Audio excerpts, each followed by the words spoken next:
Hey, welcome. Welcome to another episode of Behind the Picture with your friendly neighborhood host. It is me, Carty. Today we're talking about your questions because I want to know what you guys might want me to answer.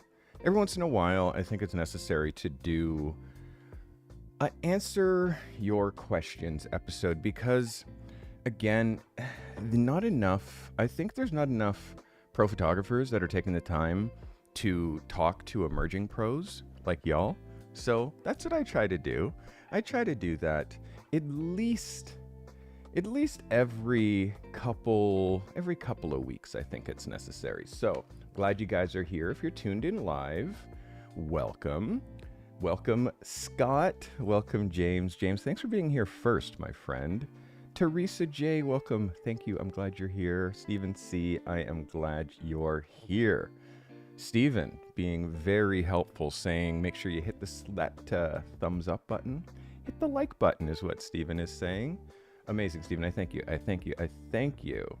And also, Stephen is welcoming all the new subscribers to the crew. Seems that I've got quite a bit of new subscribers in the last little while. I dropped a video called Secrets the Pros Know But Amateurs Don't. And that seems to be the one that is really getting the traction right now on my channel. So that's kind of cool. I also dropped a video called The Mindset of the Broke Photographer. A lot of photographers are suffering right now. A lot of photographers are struggling. A lot of photographers are not making any money with their camera. So I like trying to help emerging pros get to that point where they're making dough with their camera. You know? All right, Stephen C. Freddie, welcome. G is him. Genesee, welcome. Susan Blondfield, now a member, welcome. Guys, today anyone can chat. Today we're welcoming subscribers. If you're a subscriber of the channel and you've never participated in any one of these live chats, definitely use today as an opportunity to ask me anything. Let's go, BG. And also, by the way, you guys control my stream. I have turned on stream control, so you all can control me and my cameras, and you can glitch me and stuff like that. These two have been watching me since their early 40s, so, you know, they're pretty old right now, but they're dedicated. All right. So, first of all, my first question for you is, how'd you find me? Yes, yes. That's my first question. How'd you find me? I want to know, like, was it a video that you found? Was it a live stream that you found that brought you into this whole situation with the reviews and the learning about pro photography? How'd you find me? That's my question first for you. What's up, Rootsman? I'm glad you're here. Let's go. Yeah, I'm interested in how you guys find me. I mean, my videos, I've been doing more videos than ever now. As you guys are noticing, I'm on a 1 video a week schedule. I do 3 live streams per week.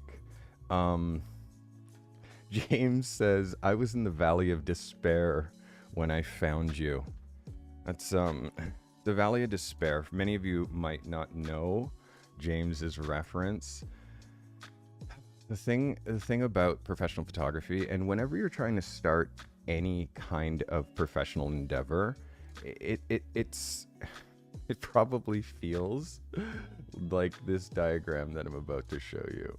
Basically, the realm of a professional photographer and how it goes is. And by the way, welcome if you're new. If you've never watched me before, I'm glad you're here.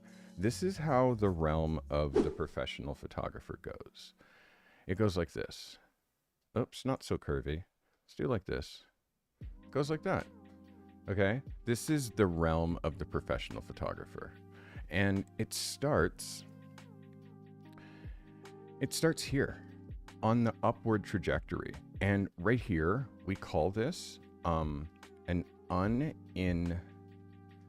oops, I'm writing horribly. An uninformed optimist. That's where most people are, right here. The uninformed optimist, meaning they love photography, they jump into photography, they're full guns blazing, and I'm going to be a pro. And then as they go up this curve, they start to realize they don't really know as much as they thought. And then they start going on a downward trajectory. And then they end up right here, which here is called the informed. This is the informed pessimist. So now you know that you don't know everything. And after that crazy up trajectory, now you're like, I don't know as much as I thought that I knew. And then they end up sliding down here where a lot of people quit. And this right here is called the Valley of Despair. The Valley of Despair. And this is where everybody quits. Everybody quits here. And then guess what? After they quit here, they just go right back into, oh, well, maybe I'll be a painter, or maybe I'll be an illustrator. And then they go like this again, where they're starting a new thing and they're an uninformed optimist. And then they realize, oh shit, this new thing, I don't know anything about that thing either. And then they're here where they're an informed pessimist, and then they hit the Valley of Despair, and then they start their next project all over again. That's the thing that many people deal with. So the idea is to know that when you're in the Valley of Despair, you need information. Information and knowledge is how you get out of the Valley of Despair. And that's where I come in. I kind of try to bring you guys the knowledge that's going to get you out of this spot right here, the Valley of Despair. Because what happens after, when you stay with it, you have to stay with everything that you're trying to do. Let's go. Jay Provost, welcome. Thanks for subscribing. The thing that's crazy about anything that you start, you're going to hit a Valley of Despair. You're going to hit failure. Welcome. Let's go. Thanks for being a subscriber, Rudy. Welcome. So we have to stay with it. And if you stay with it, then you start getting up here, which is an informed optimist, meaning I'm seeing some things that are happening. I'm starting to get some understanding, and I'm starting to understand what I need to do in order to get to here, which is success. Horrible writing up there. Success. That's what we're trying to get to, is success. Now, once you've started a business and gone through these 5 stages, uninformed optimist, informed pessimist, Valley of Despair, and you've pushed through it and got into an informed optimist, and to the point where you're hitting now success. Now, anytime that you start another business, because you've gone through it, because you've experienced it, what ends up happening is it ends up like this, and it's much shorter. The distance between here and here, this distance becomes much shorter, and the distance from failure to informed optimist, like this distance is shorter, and the distance from starting to success is also shorter. And the more you do it, it starts not even being an up and a down. It starts being more like a this. And you go this way, and you go this way, and then you go this way. And it's not such an up and down. And you spend no time in the Valley of Despair because you've done it before, and you have the experience, and you know anything that you start is hard. Anything that you start, you're going uphill hard. Anything that you start, and you're going to hit a wall, and you're going to go downhill, and then you're going to want to quit. So that's the thing that many photographers don't realize, is it's a journey, and it's our life, you know? So how do you get out of the Valley of Despair? How do you get out of it? And this is the thing that many people ask the question, how do you get out of the valley of despair? Because that's a scary place, right? Like, it's a scary place. And the valley of despair is full of fear. And that's the thing that's the hardest thing, is that the valley of despair is full of fear. And today I made a post just on YouTube in my community section, and I'm going to read what that post is. Many of you may not have seen it. So it goes like this. When you pull away from your fear increases. When you push into your fear decreases. How we make our fear go away is by leaning into it, getting closer to it, staring it in the face. Let's go. Fear is a result of a lack of information, experience, and belief. Experience what you fear, and you'll see you can do anything. I've never jumped out of a plane. I mean, that's white people shit. Black people don't jump out of perfectly good airplanes, but you can imagine in doing that, you're facing a fear and you're conquering it, and then you're landing safely, and you feel like you can do anything. With our photography career, the biggest part of the fear is the unknown, leaning into like, oh my God, I don't know how I'm going to make money. I don't know where my paychecks are going to come from. Yeah, but lean into that and try to gain as much information as you can. And then as you're leaning into it, you're realizing it's not as scary as you thought. And actually, you can service clients well, and you are a great photographer, and people do like you. But staying on the outside and not leaning into it, you never really realize that, and you don't get the opportunity to actually shine. All right. So I'm here to answer your questions. Steven's very upset that only of the 30 some odd people who are watching, only 16 of you have hit the like button. Steven, it's all right, buddy. It's okay. Don't be upset. Steven's very passionate about my education here, and very passionate about like making sure that this information gets out to the most amount of people possible. This is my Hasselblad, by the way. This is the camera that I shot Pharrell and Tom York from Radiohead and so many other people. For those of you who are new, like a couple of you just subscribed, so maybe, I don't know, maybe you don't know me. Maybe you have no idea who the hell I am.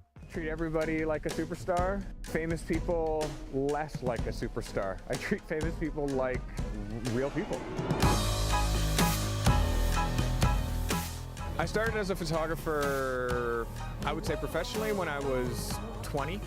My brother's a fine art painter, heavy influence on me, and I couldn't paint, so when I discovered the camera, it was really easy for me to express myself creatively.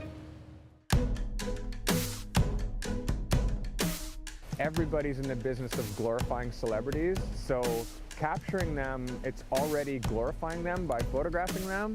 So if I can get them a little bit more understated, I feel like it brings up the real. In 1997, I shot Tom York from Radiohead, most important picture of my career. In 2001, I shot Pharrell Williams for Peace magazine. Again, very important picture. Colin Firth, a week before he won his Oscar, career moving pictures where that picture propels a whole new wave of clients, a whole new wave of people looking at my work. I think pivotal career-changing pictures are more important than favorite pictures, because they're all my favorites.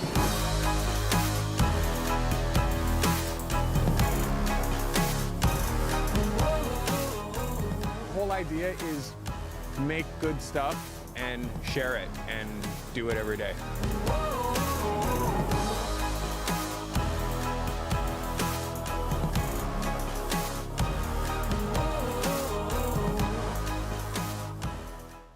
Blah, blah, that's me.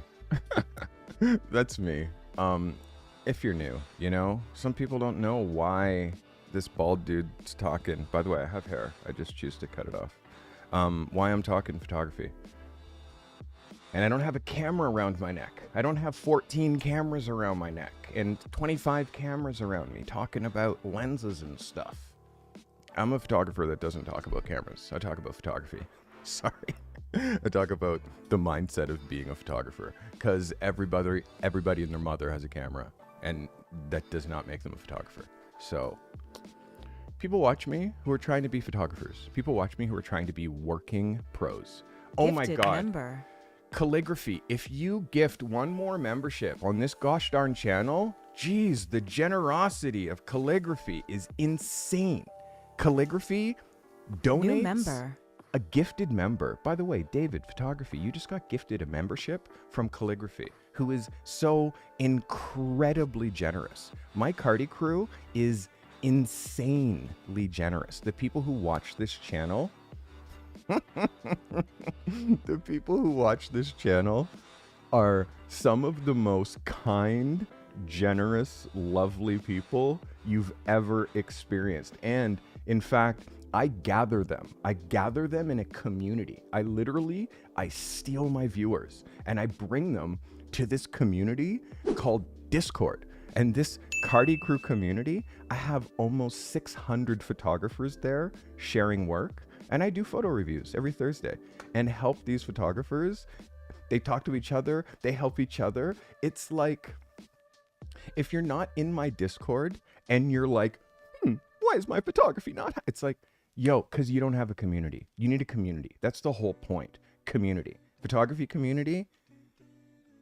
I'm telling you, this is how everybody rises up together. Everybody rises up together because one of my community learns something and then they share it. And then everybody learns the same thing and then everybody levels up.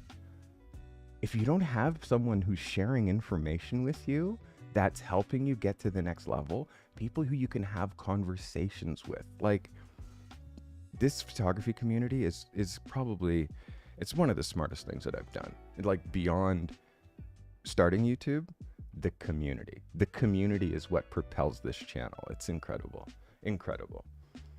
So Jenna C wants to know how I photograph DMX. I'll tell you all about it. And again, this is why I do these episodes. How did I photograph DMX? Well, I photographed DMX in 2001. 2000.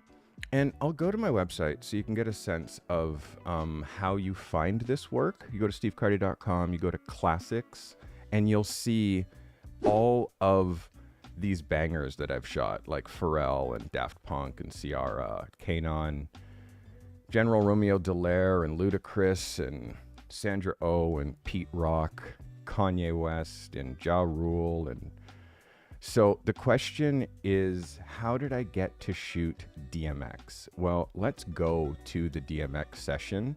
John Legend, Grandmaster Flash. Let's go to the DMX session and talk about the late DMX. I photographed DMX in 2001 for a magazine. And this guy was an absolute crazy person. There's no other way to describe it. He was a crazy person. Like, it was as if, and I photographed him when he was signing, when he had his own label within Def Jam. So I photographed him when he was signing the contract with all the Def Jam executives, Russell Simmons, and like, yes, all of them. So I also, before I did that, I got hired by this magazine to shoot DMX for a cover. And I've never waited longer to take a session. I left this photo shoot 3 times. Like, I literally, okay, I'm done with this guy. Like 7 hours before I took a single photo. 7 hours. And when I shot DMX, I had shot Tony Bennett, Oscar Peterson, Radiohead. Like, I had shot so many celebrities, and I didn't care about this guy, because if he wasn't going to give me the respect to like let me get this photo, bye. Like, I didn't care. At that time, it was like a battle of the egos. But the magazine, kept like, yo, Carty, just go have some food, come back, you know? And we went to Foot Locker because he wanted to find shoes to match this shirt, you know? Like, he had to have weed, so, you know, weed wasn't legal, so blah, blah, blah, let's go get this guy weed. And like, it's just, he had to have the right sunglasses, so let's go cop the sunglasses. Let's get the right just guys driving around Toronto just to do this photo shoot when the photo could have been done so quickly, okay? So we go to this huge complex called the Docks. Now it's called Rebel, but back in the day in Toronto it was called the Docks. And he wants to play pool. Yo, photographer man, photographer man, let's play pool. I'm like, dude, and he's there with all his homies, and I'm like, yo, dude, I just need to get this photo, dude. I've been here for 7 hours. Like, what's happening here? And I said to him, will you just let me shoot a Polaroid? Just let me shoot a Polaroid. I'll show you. Like, let me just show you. So I shot a Polaroid, and this is the Hasselblad picture from that Polaroid. This was the first photo that I shot of him. And after I showed him this Polaroid, yo, suddenly Darkman X wants to make photos. Suddenly, DMX, after he sees this photo, he's like, yo, man, yo, come around. Yo, check this. Now he wants to make photos. Now, after 7 hours, this guy wants to make photos because I took this picture. After this photo, I made this photo. And this photo is the one that went on the cover of the magazine. And subsequently, since DMX has died, and rest in peace, DMX, I'm with Getty Images. Getty is the world's largest licensing agency. So Getty sells my celebrity images. I've been with Getty since 2001. I'm a Getty represented photographer. I don't talk about it much, but Getty does sell my celebrity images. So these images are registered with Getty. That's why you can't steal my pictures. People are trying to steal my pictures. It's like, I'm with Getty, dude. Come on. I have an army of people to chase down my photos. So this photo has been sold since DMX has died. Every year I sell this photo for $5,000. So I basically get $5,000 a year for this photo. For like, it goes on merchandise, it goes on all kinds of stuff for people who are huge DMX fans. So I shot this photo for $300 in 2001. But this photo has literally, it's just one of those pictures that have made me like known as a photographer. Also, this photo was in Hip Hop Immortals. Hip Hop Immortals is the largest exhibition of hip hop photography in the world. So, yeah, it's given me some sort of legacy with my photography, you know? I hope that answered your question, Jenna C. You guys got more questions? Yeah, I mean, Calligraphy says he knows people like that. You show them a photo and their whole attitude changes. For sure. Xperi says, oh my God, I can hear his voice. Yeah, I mean, he sounded just like that. And it was Gifted fun. member. Yo, Stephen C. with the 5 gifteds. Why are you so crazy, yo? Why are you guys so generous, man? Oh my God, the gifted memberships. New member. Look at this. We're at 140. Ray with the renew. Let's go, Ray. We're at 140 members, guys. Like, this is insane. The growth of this channel in the last, the growth of this channel in the last 3 months has been... I've been doing this on YouTube, dedicated. New member. 3 times a week for... I've been doing this 3 times a week for a full year. November is my 1-year anniversary of doing my podcast, Ask a Photo Pro and Behind the Picture, on YouTube 3 times a week. I used to do it on Twitch. I used to do just 1 day a week here on YouTube. But my goal was to move everything here because I knew this is the future. The future of my content was here on YouTube. That was how I was going to meet you. It's how I was going to help you get better at photography. It was how I was going to help you become a pro. Is I needed to be in a place where the algorithm could push my content out to you. That was something that was super necessary. My content had to be pushed to you. And I also had to learn how to do that. I had to learn how to find my audience. I had to learn how to find my audience, and that did take some time. So I apologize. It took me so long to get to you, but we are here. Stephen C., thank you for gifting the 5 memberships. That's nuts, absolutely nuts. You guys having a good time? You? Good time? Yes? Let's go. I appreciate you guys. Thank you for watching. You don't know where you are. Oh my God. She's, dementia sets in with some of my older viewers, some of my older viewers, dementia sets in. Some of my younger viewers, they're cool. By the way, here's how you're going to make it so I do not miss any questions. Here's how you're going to do it. You're going to type when you have a question, like Matthew has a question right now. When you have a question, you're going to type command and the letter Q. That's just what Matthew did. Type command Q, and I hear this, and then that. That.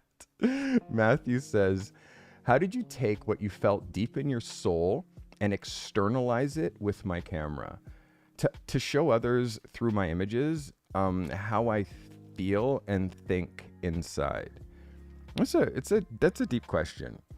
How do I take what I feel inside and externalize it and share it with my camera? It's a great question. It's like this. The way that I describe it and the way that I always try to talk about my photography is it's not about me. My photos have nothing to do with me. They have everything to do with me. Like, I make them, obviously, but they don't have anything to do with me. My pictures aren't about me. So my goal is just to remove, I'm just a mirror. That's the way I think about it. I'm just a mirror for what's happening that day. But also, I have a spin, and my spin is that I'm positive. I'm a positive person. So I have a positive spin on all the photography that I do. I want people to be seen in a positive light. So it's important for me that if you guys watch Kill Tony, please tell me some of you watch Kill Tony and know Jared Nathan, who has Down syndrome, who's a comedian from Toronto, who won a golden ticket, meaning like the funniest comedian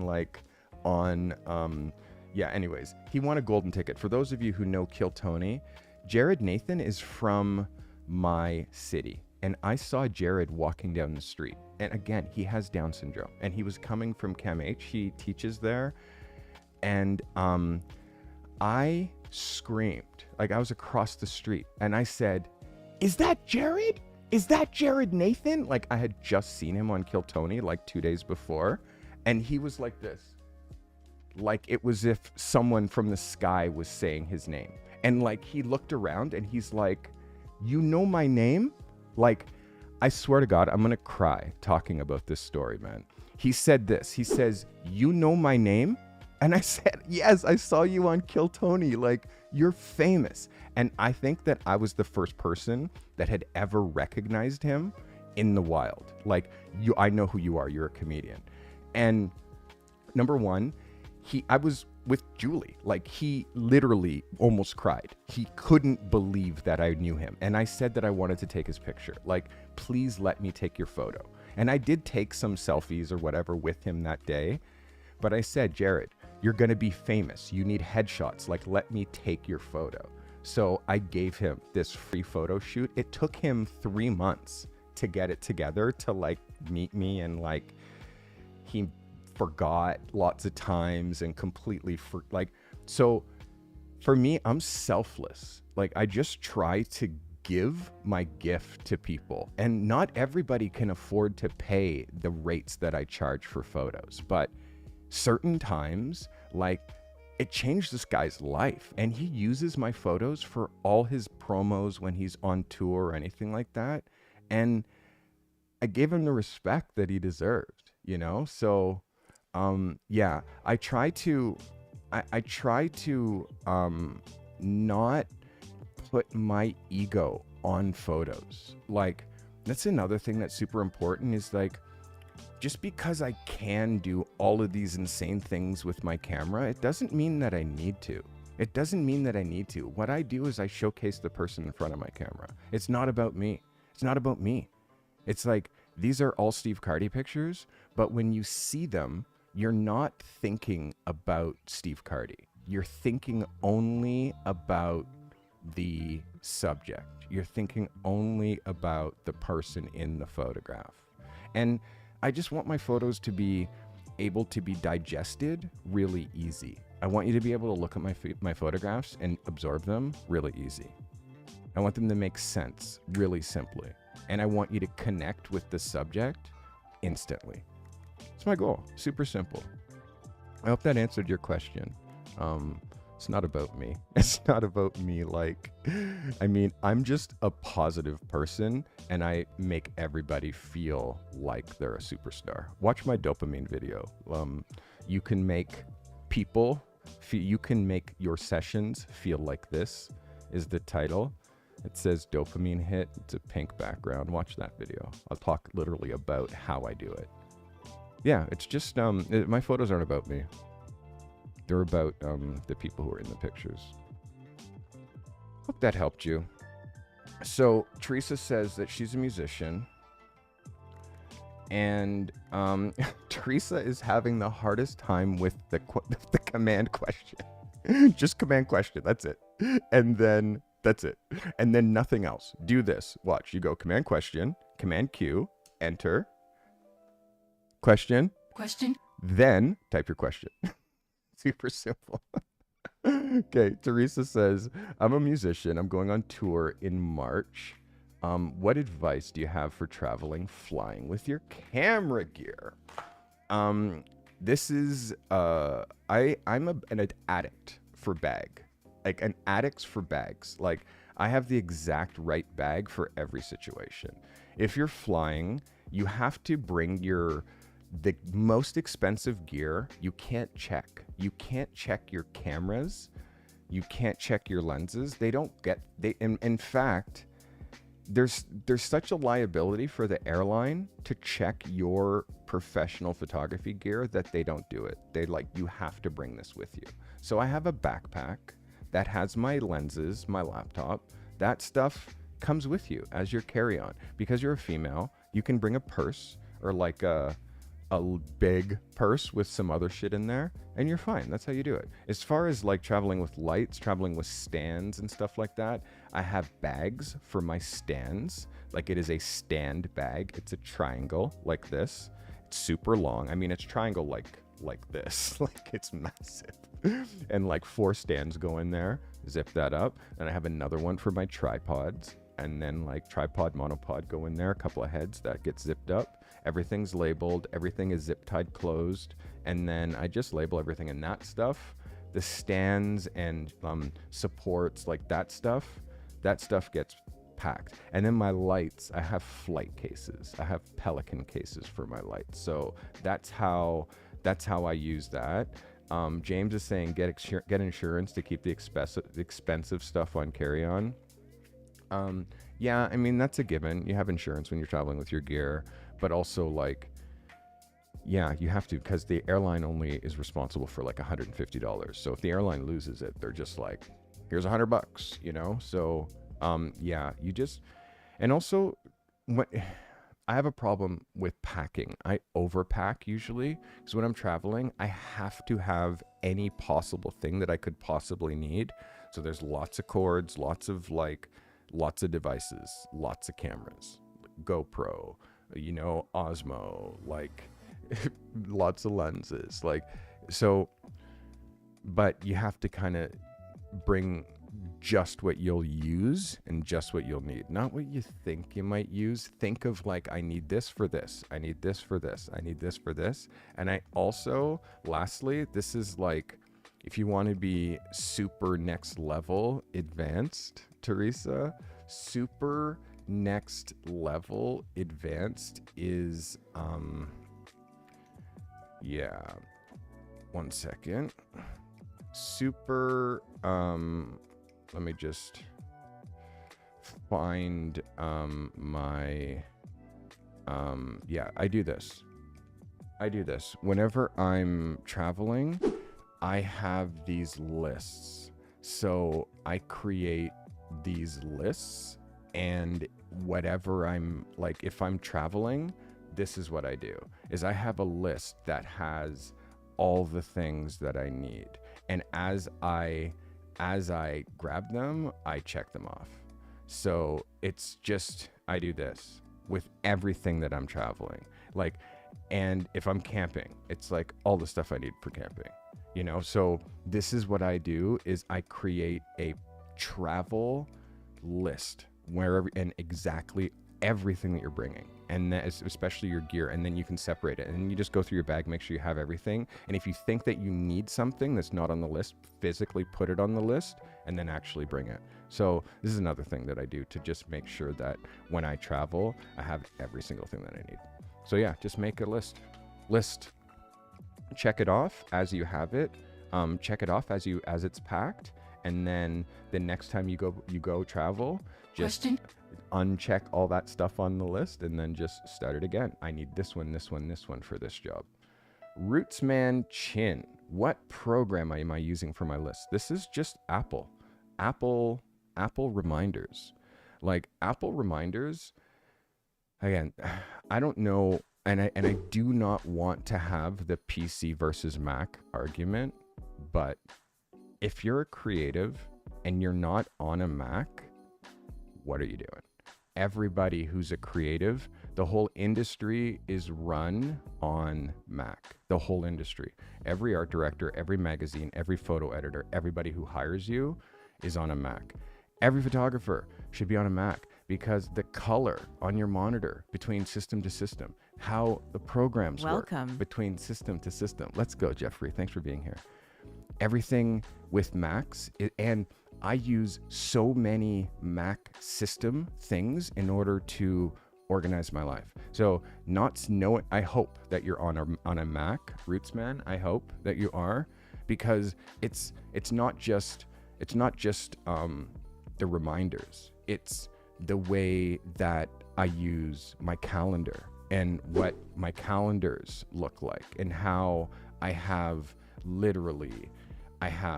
like 8 calendars, and each week there's the shoots and the reoccurring things, and there's each, like, this is all done with a Mac.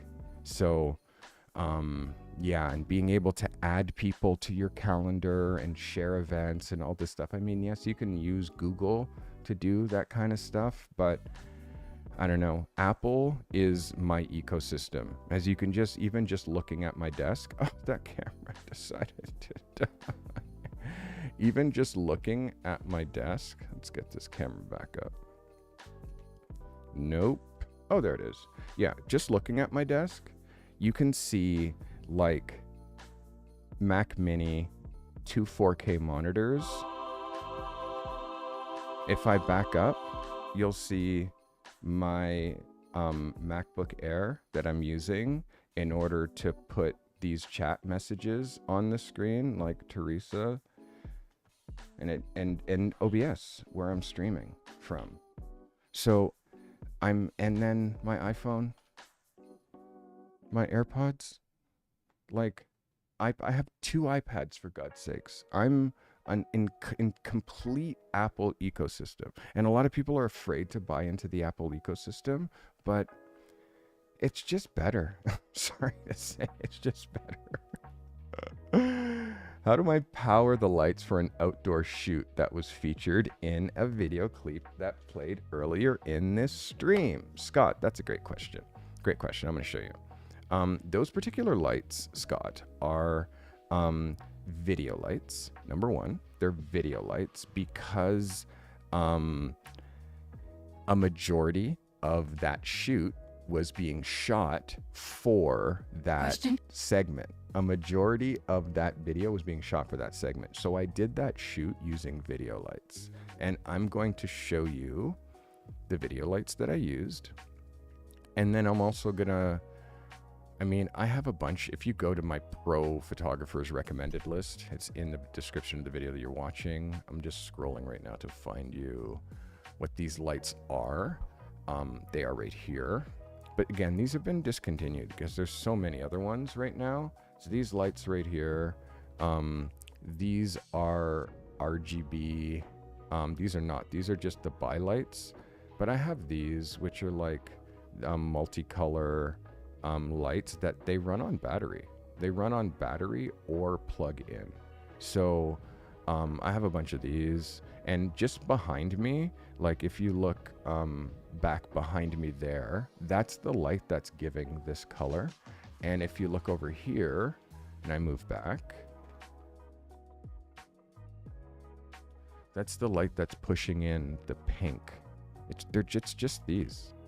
Yeah, it's just these right here. It's just these. So these lights are app controlled, that you can control them with an app. They're red, like RGB, meaning all the colors in the spectrum, and white. So I just used them as white lights, and I popped batteries on the back of them. They run on batteries. So pop batteries on the back, and you can use them outside. Again, this is just a shot of the back, and you can see the batteries go here.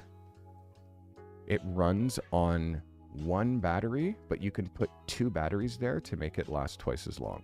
And I've used these for music videos. I've used these for so many scenarios, and they light my set. Now, if you want specifically photography lights, I do have a great recommendation for photography only lights where it's a strobe rather than it being continuous. And again, this is another thing on Amazon where if you buy Pro Photo version of this, the Pro Photo version or the Elinchrom version of these lights are $3,000. You can buy them on the Amazon website for $200. So I'm going to show you this light, and I do not own this light, but I'm going to buy it.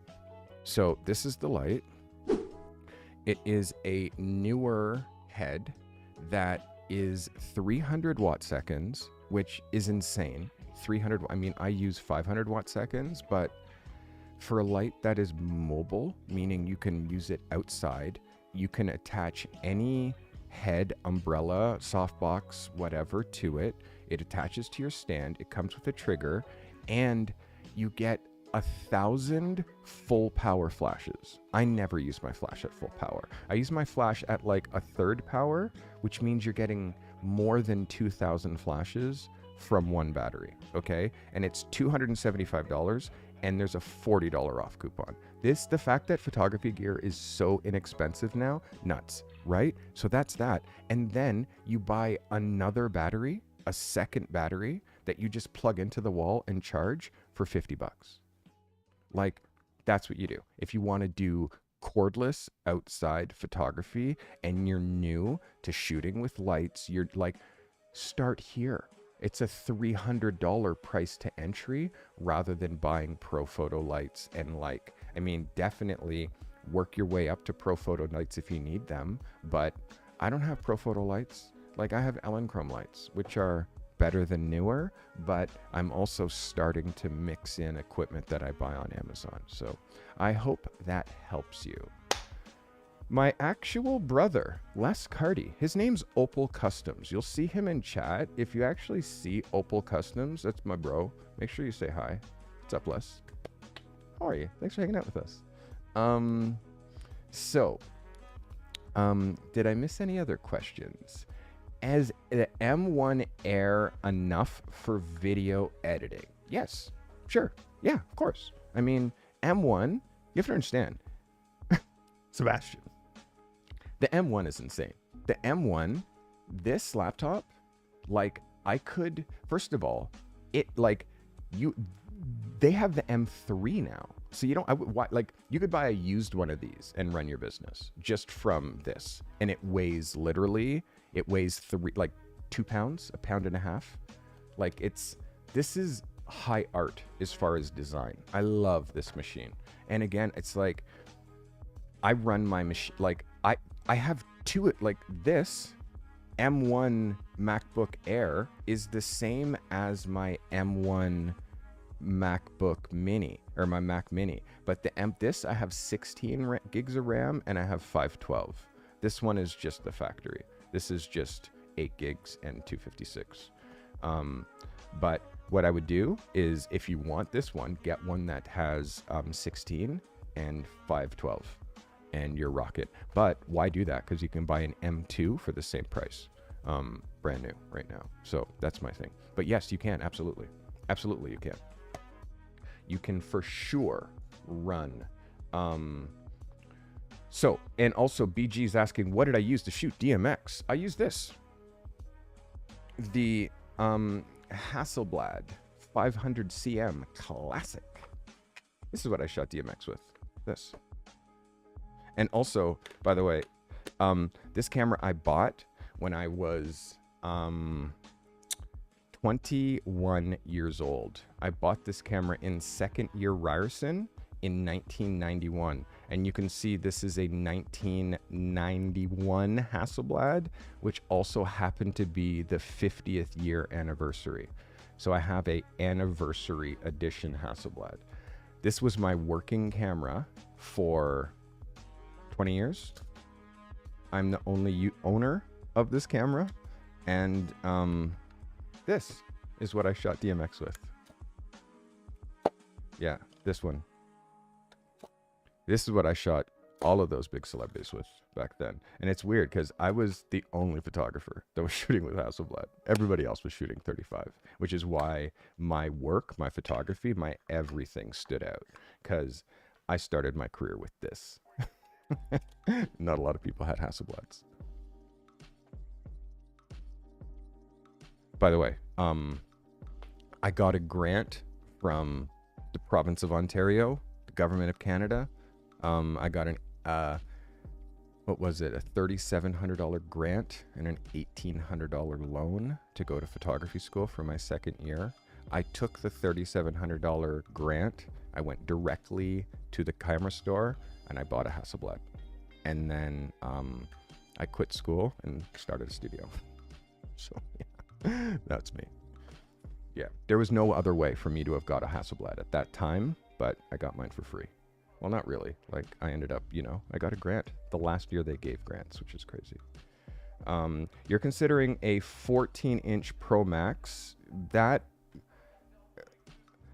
you can run 2 businesses, 3 businesses, 5 businesses with that. Like, come on. That's a rock star machine. The next thing I'm getting is I'm getting the Mac Mini Pro Max. I'm gonna get the Mac Mini Pro Max. So I just like having a battle station, and I love having 2 machines. I have to have 2 machines. I always have 2 machines. I always have a laptop and a desktop. Right now I have a laptop, desktop, and iPad, and I go through the 3 of them. Yeah. And our man BG says he used his boot camp bonus to get his camera. Let's go. James Gregory. So how do you go about obtaining a grant? Back then, I was in photography school. So when you're applying to photography school, there's loans that you can get. But back then, there was loans and grants that you could apply for. I qualified for the grant. If you live in Canada, there's all kinds of like Ontario Arts Council grants where you can get grants. If you live in any province in Canada, there's all kinds of grants that you can get and apply for. If you're in America, there's all kinds of grants and foundations and stuff that give money to artists who need it. But again, every region is different. I don't know where you are exactly, and I can't say like, oh, you just get the photography grant. No, it's not like that. You have to investigate within each local area how to get a grant. It's different for every region and country. James Gregory, oh yeah, and Xperi said that has removable film, yes. You saw somebody with that build, but it was a Pentax. Yeah, that's not this build. It's like saying, I saw somebody who had that Ferrari, but it was a Honda. It's like, no, that was a Honda that they had. I have a Ferrari. Don't get it twisted. This is the most imitated camera by every brand tried to make their version of the Hasselblad. Pentax made the 645. Mamiya made Pentax made the 6.7. Mamiya made the 645. There's also the Mamiya 6.7. There's like a bunch of people tried to make a Hasselblad, but it's just all, the only thing that they have in common is the format, which is medium format. That's what you're missing. This is medium format. You can see this is the size of the film. And also the interchangeable backs, that's just some medium format. You can have multiple ones of these and they're laid out and you just give me a back, you know?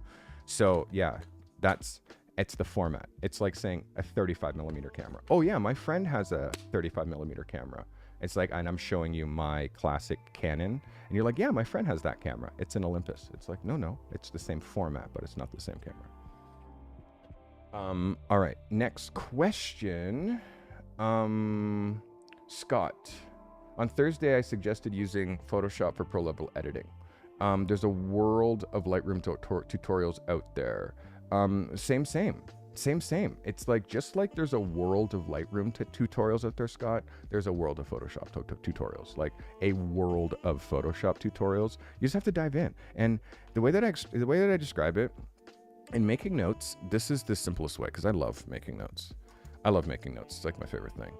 You should make more notes. This is the way that you have to think about when it comes to photography and workflow, okay? Lightroom is the hospital, okay? So you have to think Lightroom is the hospital. So every image that you shoot that goes from your camera has to go to the hospital. That's Lightroom, okay? Now, some of your images cannot be fixed in just general hospital, okay? They can't be fixed in general hospital. They have to go to surgery, okay? So Photoshop is surgery, okay? So surgery, that's Photoshop. Oops, I'm horrible writing today. That's Photoshop. Okay. Now Photoshop is not doing levels and doing color and like contrast and stuff like that, but it can be. Like in surgery, you can do all the stuff that you can do in the hospital, only it's different when you do it in Photoshop. Now, some things you're not supposed to do in general hospital, although you can, like retouching skin. You're not supposed to do that in general hospital, but you can do it. It's like, you're not supposed to have a general practitioner do plastic surgery, but they could. You know what I mean? So everything goes into the hospital. Some stuff has to go through Photoshop, and that is skin fixes and stuff like that. But again, not everything needs Photoshop. It depends on what you shoot. Having an understanding of Photoshop, how to use Photoshop. Again, people get into Photoshop and they go bananas. Some people, like me, use Photoshop every time I shoot, but I'm very specific and I do very minor things. And when you look at my images, it's as if I did nothing. Like, the whole idea is for your work to look like you did nothing, because we live in the most image savvy time that there's ever been. People can look at work and say, that's Photoshopped. But when you look at my skin, even if I've used Photoshop and I've fixed this image, like meaning I've taken fluff off his shirt, I've taken away any blemishes that were on his skin, but you can't see that, because the myth of Photoshop is it's like, it looks like retouching. Like this picture, heavily Photoshopped.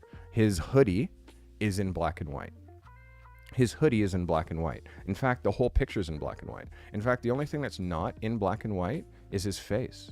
And the reason that I did that is because it was really hard to get a perfect white to match the white of the background in whichever color balance I tried. So this picture is heavily Photoshopped, but you won't notice that. Let's go, Cornel. Glad you're here. You won't see the Photoshop because it's 2023, and Photoshop in 2023, it's just like a good plastic surgeon. You're not going to see anything. A bad plastic surgeon, you're going to be like, what did that chick do to her lips? You know what I mean?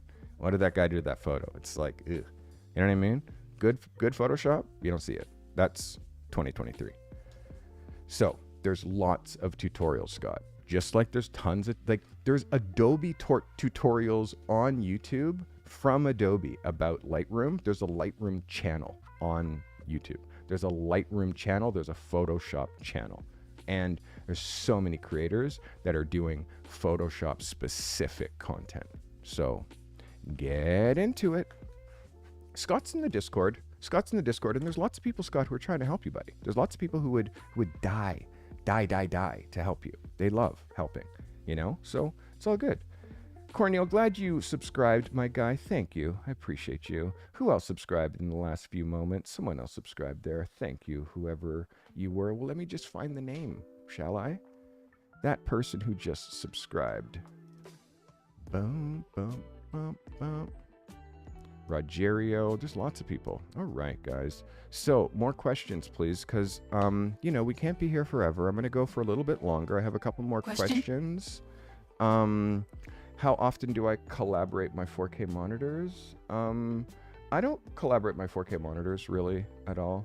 They're both set for the same color profile. The color profile that my monitors are set for is the same color profile that my camera's set for, which is Adobe RGB, which makes it super easy for all of my monitors and all of my color to match.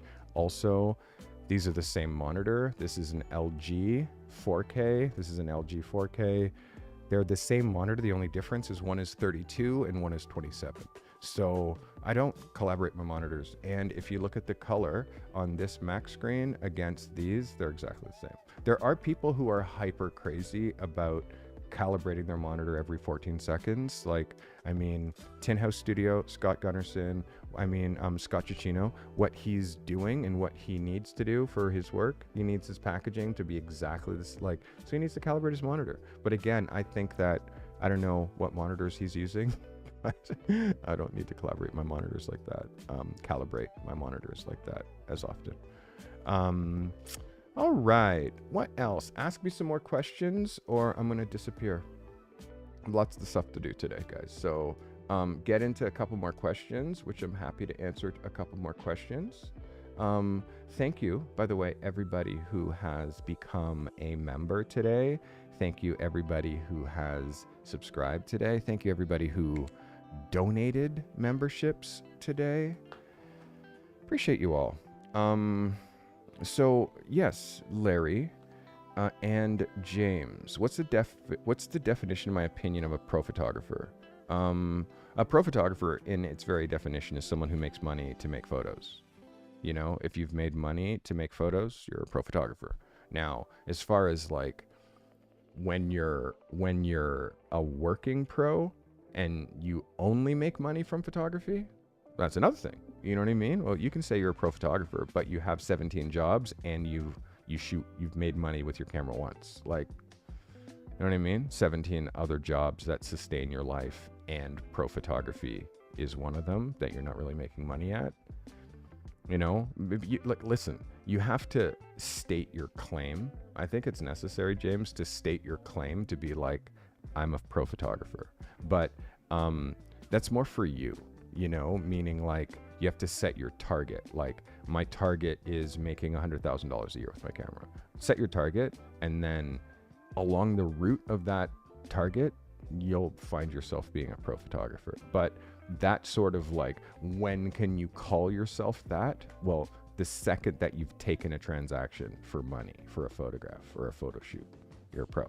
But being able to do a single transaction, do you know all you need to know now? You know all you need to know now? Question. So I have another question here before I get to that one. Larry says, do I think having a blog on my site is good for building relationships with future clients? Yes. But I don't have a blog on my site, but I have a blog on my site. I have a blog that's separate from my site that you can get to from my site. I use a blogging platform called Substack, and Substack is by far, I would think, for an emerging photographer, the number one thing that you should do is have a Substack, because the amount of people who know about my work because of my blog, it brings them here to my website. And it's separate, and I'll explain. So you can see a newsletter for photographers. So you click this, and it brings you to A Life Behind the Camera, which is my blog. Now, most people find this, and they see this, and I recently put all my posts behind a paywall, except for the most latest one, meaning the latest one is free, but within 7 days it locks. So I make posts here, and I talk about photography. Hey, there's me. There's me when I was 10. Look at cute Carty. It's 1981, baby. So yeah, I post here, and the audience that I gather here is from Substack's own network. And I'm going to show you my stats in a second. This has changed everything. But here, you see up here, they can say click podcast. They click podcast, and it's bringing them to a audio version of this. And I've just put out one episode. They also here have access to my portfolio. They click my portfolio, they're right in my website, right from here. They can find my mentorship, brings them right to my mentorship. They can also literally go into my YouTube, buy prints. So I basically do it opposite. I use my blog to bring traffic to all the things that I do. So yeah, and it's the smartest thing because it gives you consistency. It gives you consistency. When you have an audience of people who are opting in, like, yes, I want you to send me your content. Like, I don't do just a blog. I do a newsletter, meaning every time I write something, it gets emailed to everybody who signs up for it. So that's more engaging than expecting someone to just come to your website every day. They're not going to do that. They don't give a shit about you. They're not going to come to your website every day. What they will do is respond to an email that you're sending them once a week, So I do that. I send an email, and the email is basically this. And this is the email. And yes, I've shot for Vogue, which is fucking crazy. So this is the email, and this goes out to people who subscribe. And then from there, it's like, after they get that, they want to learn more about me. And then the fact that they can see my portfolio, then they click that. Then the fact that they see them on YouTube, they can click that. And I said I'd show you my stats. So I just want to show you the power of this particular blog platform. If you look at my stats, and you see the growth, and all the spikes are every day that I send out those emails. If you look at where my top sources are, reload this page, please. My top sources is obviously email, but people going direct from Substack, from the Substack app, from YouTube, from Substack.com. and from other people recommending me. These are all other blogs within this Substack system recommending me. So if you look at my views, most of them got from email or people going directly to my blog because they've saved the address. But then the rest is from the app or from YouTube or from Substack.com. Like, if you go to Substack.com and type photography, if you go here, and you can also download the app, and you go photography, if you search photography, you'll see all the different photographers who are using this blog platform. And this is how so many people find me. So many people find me this way, because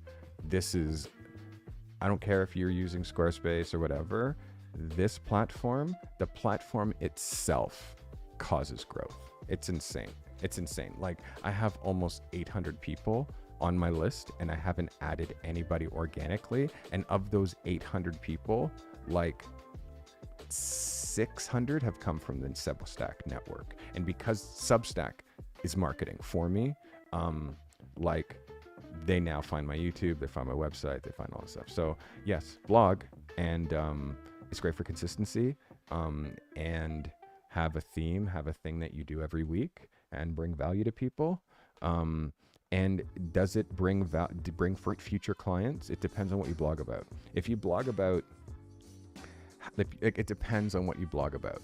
If you blog about, say you want to shoot corporate headshots, well, you blog about how to do better with your business imagery. You blog about like why business images suck, and like you blog about talking about the problems within the corporate headshot space and how you fix them. Like blogging that way, then you'll attract people who are corporate clients who need headshots because you're blogging about the problems that you see all the time. That's how you use blogging to get clients. For me, I use my blogging for education. So my blogging is education, therefore I get people interested in my photography education. So I use it for promotion. I'm just using it to help photographers. So the answer is yes. The answer is yes.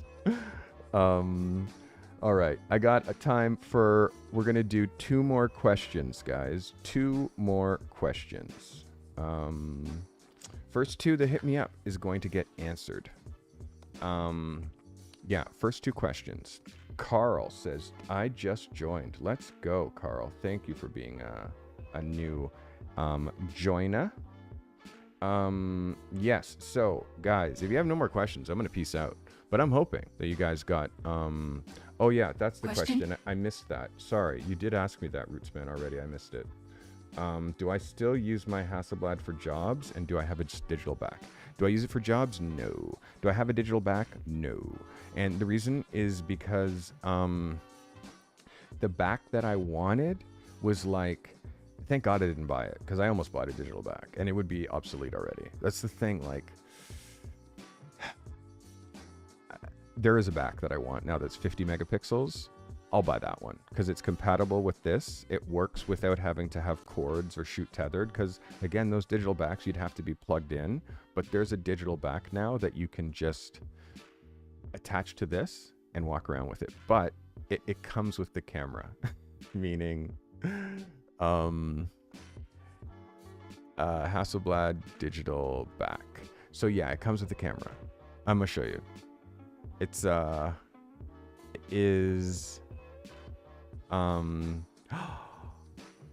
it's $8,000. Comes with a lens that I don't need. So this is it. So this is the back that I need. This is the back. If I wanted to make my camera digital, it is the Hasselblad 907. That's the one. So you get this it's actually called the CFV 250C digital back. This is the one that is compatible with my camera. The problem is that you get this lens with it and this little mini body that has no viewfinder. I don't need the lens because it's not the same quality lens of the lens that I have. And I don't need this little thin body because I have this. But I basically have to buy all of this in order to get that back. And it's $9,000. So, or it says that B&H has it without the lens for $63.99, where I get the body and the back. Again, I don't need the body, but yeah, this is the digital back, and it's a 50 megapixel CMOS sensor with a 14 stop dynamic range. So again, we'll see how the money goes. That's what I'll buy. So am I using it right now commercially? No. But when I get this, I will. It's loaded right now with film. And again, it's like I'm not trying to split my channel by starting to make film content, but I have a roll of film in that. I was going to do a walk and talk shooting with the Hasselblad, but then it's going to bring in a whole bunch of film users that are going to think that I make film using content. And I've shot film for 20 years. Like, I appreciate the novelty in film. I definitely appreciate the novelty of film, but as a working pro, it's not a thing. It's a novelty to, like, you shoot 80% of the job in digital, 90%, and then you shoot a couple of rolls of film and you scan them and you give them access to a couple of like cool film shots. But for the most part, photographers who are shooting primarily film only, that you're not accelerating at the rate that, I mean, there are some people who are purists, that just love it, but I don't know. I think that I am a purist, but this is the only way that I would go back into using my Hasselblad, is if I got that back. And I've been waiting for this back, And the price of this to come down, and keep in mind that's 6,000 US, which is like 8,000 Canadian. So basically, like, it's the same as the other. Might as well just get a free lens, you know? So one more question.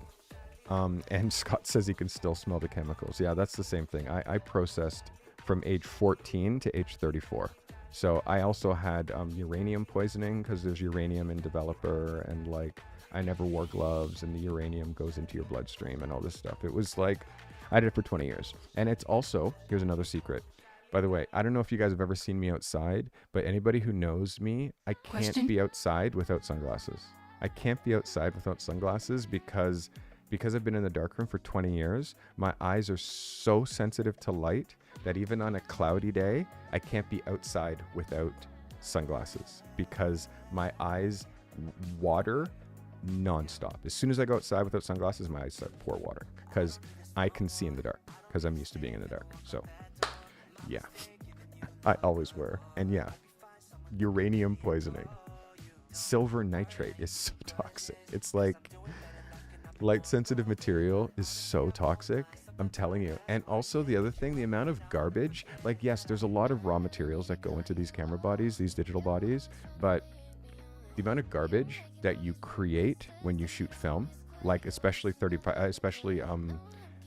all film. When you shoot 35 millimeter, it's the canisters, it's the plastic canisters that the film gets stored in. When you shoot 2 1/4 medium format, it's like the paper that the film's wrapped in and the cores and all this stuff. Like, you're throwing away so much garbage. Anytime I shoot with Hasselblad, I'd create like a garbage bag full of garbage every time I shot it. That would just go in the garbage, go in the garbage, go in the garbage every time. And I did that for 20 years. So environmentally, it's like, and the chemicals that just get poured down the sink, the chemicals.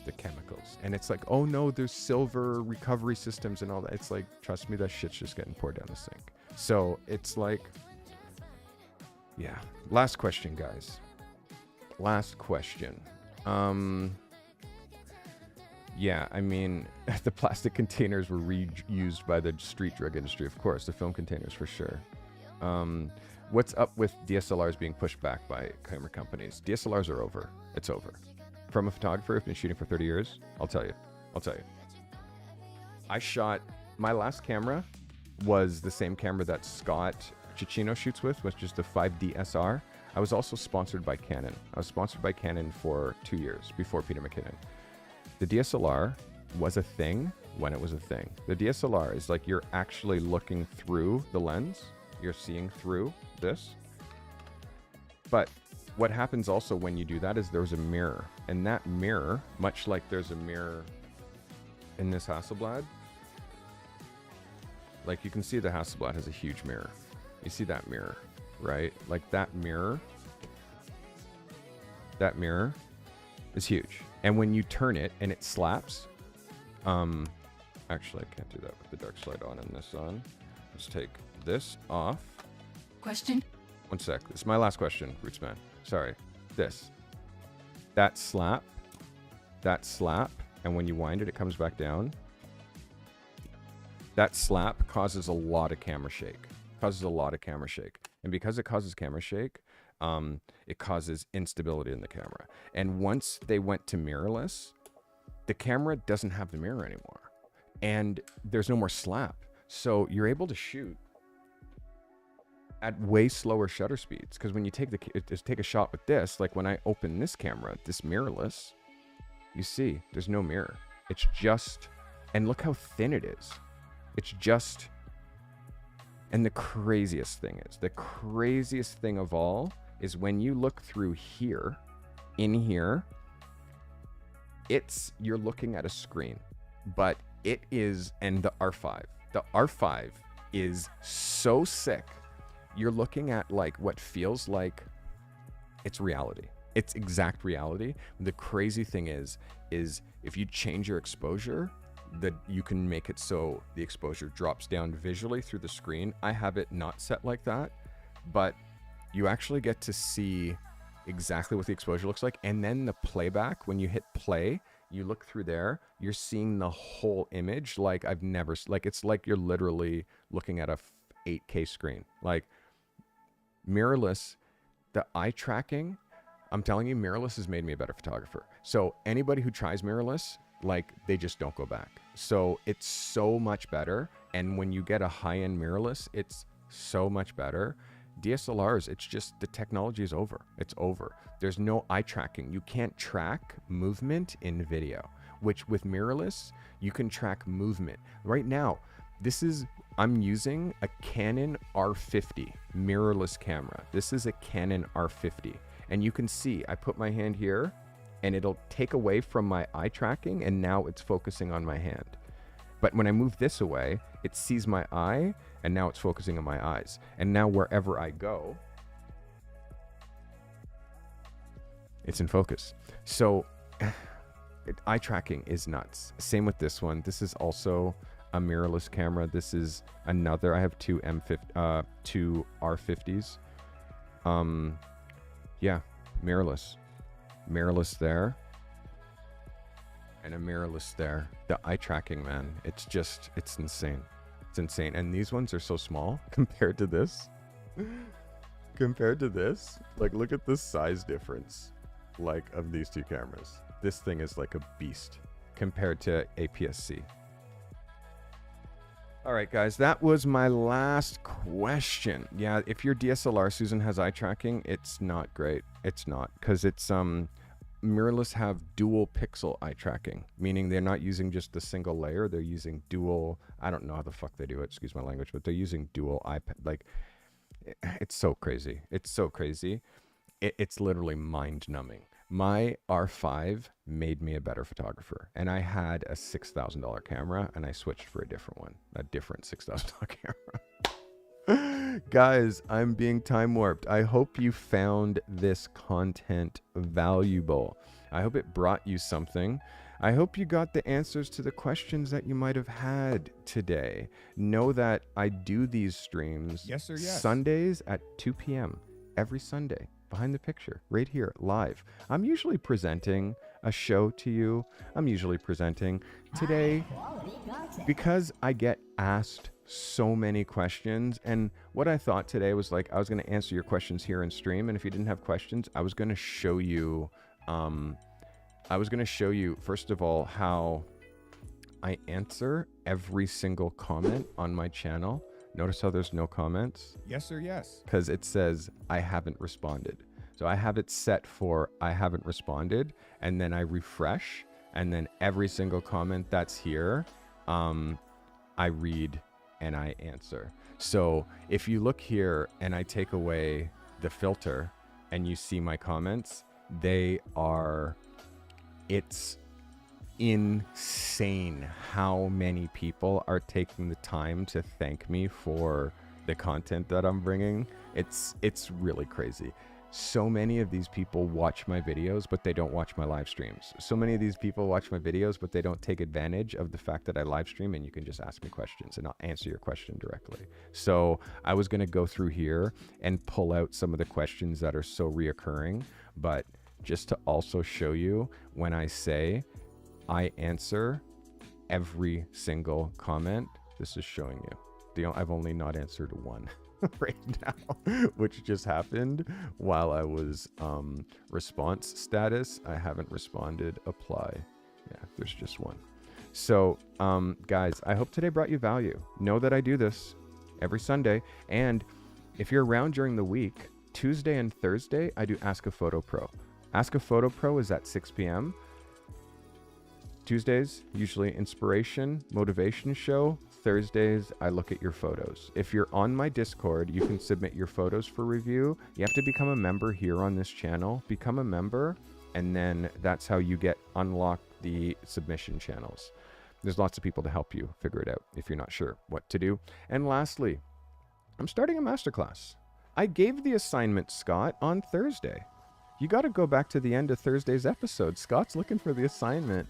I changed it up, Scott, so I give you a little bit more time to do the weekly assignments. Scott knows that I give an assignment every week. Scott's saying, where's the assignment? So I decided, in order to give you a little bit more time, I give those assignments on Thursday. So I gave an assignment on Thursday. You just have to watch. I gave the assignment at the end. No worries, no worries. So I am going to make a video about some of the comments and just specifically answering some of the comments. I have another video coming out this week. Goal video every Friday, new video. If you guys have something that you'd like me to make a video on, make sure you leave a comment or join the Discord. I have a episode ideas folder, so you can actually put your ideas that you have for me to do these episodes, which I'm always happy to read and hear your insights. And if it's a good idea, I'll make an episode about it. No problemo. Guys, I hope this brought you value. Remember, this commercial-free live stream was presented to you by the members of this channel. I don't add commercials while I'm live. If you're watching this after the fact, you probably are getting hit by commercials, but you'll notice no commercials today. And that's because the people who support this channel are the members of this channel. So if you're a member, thank you. I appreciate you. You're the reason that the people who aren't members have commercial-free live streams. And if you aren't a member yet, as you can see right here, we are trying to get this number to 150. We're at 142. We're 8 away. We're hitting these incredible milestones with the membership and the free photography education. You're paying $5 for me to review your photos.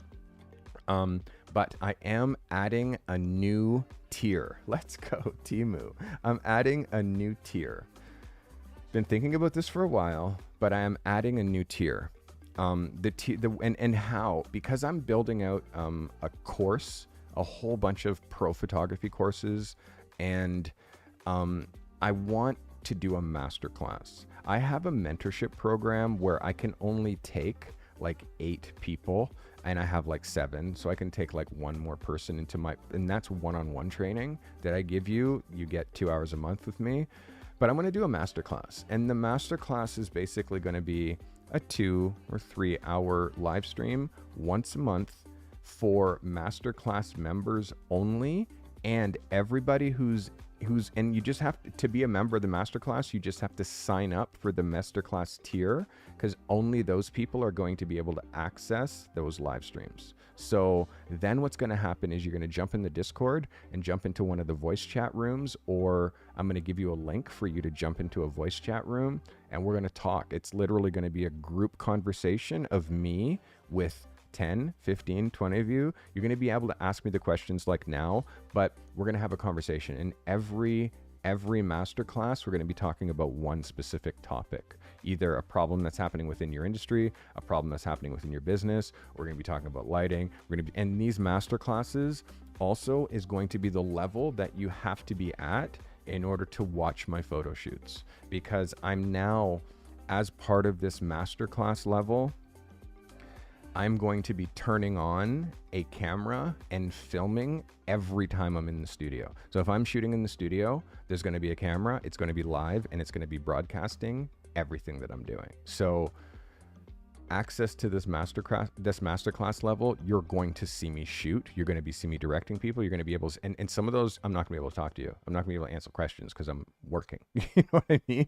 But what you're going to see is what a real photo shoot looks like, what a pro photo shoot looks like. You're going to see how I talk to clients, how I deal with clients, and all of that. It's going to be basically a fly on the wall, and you're going to be able to see inside a real photo shoot. That's basically what this masterclass level is going to give you access to. And also this winter, studio shoots every month and studio podcasts every month. I'm going to be bringing the podcast into the studio, so you can see my studio life. You can see what it's like when I'm working in the studio, when I'm shooting, when I'm directing models, when I'm shooting covers and all that stuff. So and again, I'm also, one of these master classes is going to turn into a lighting workshop in Toronto, meaning a workshop that you can buy the course, but if you're in Toronto, you can actually come and sign up and take this lighting workshop.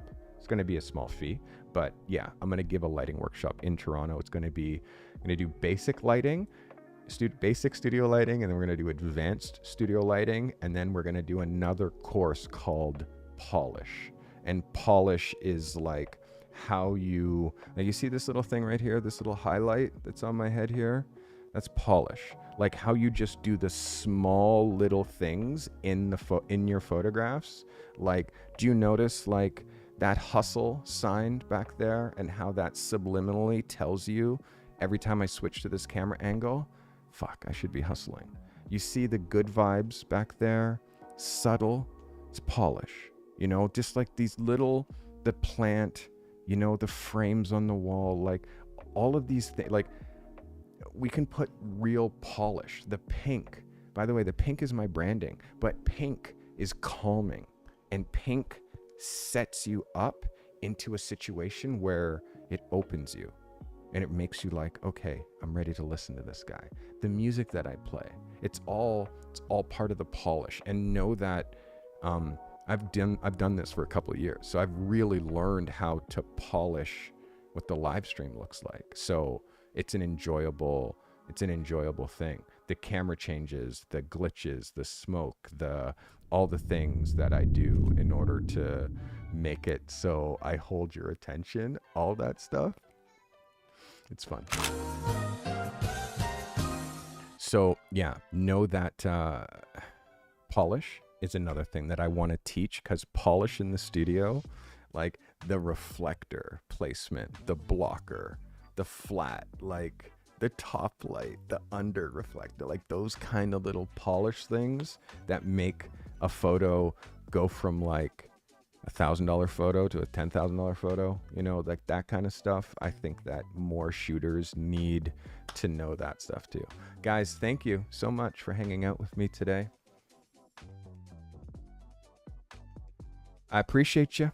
I'll be back on Tuesday. Make sure you join the Discord. Make sure you subscribe if you're not already. I love you.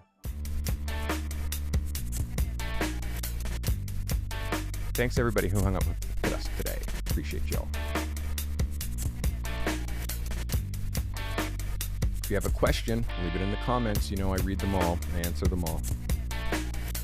The hardest part about this photography game is showing up. If you found yourself in the valley of despair, knowledge is the only thing that's going to get you out of that.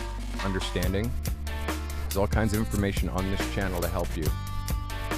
That's what I'm here for. I love you guys. Thank you so very much for watching. Also, by the way, if you became a member recently, you are scrolling across the top of this screen. If you subscribed recently, you're scrolling across the bottom of this screen, so I appreciate you. The members of this screen, the members of this stream is why we have commercial-free content.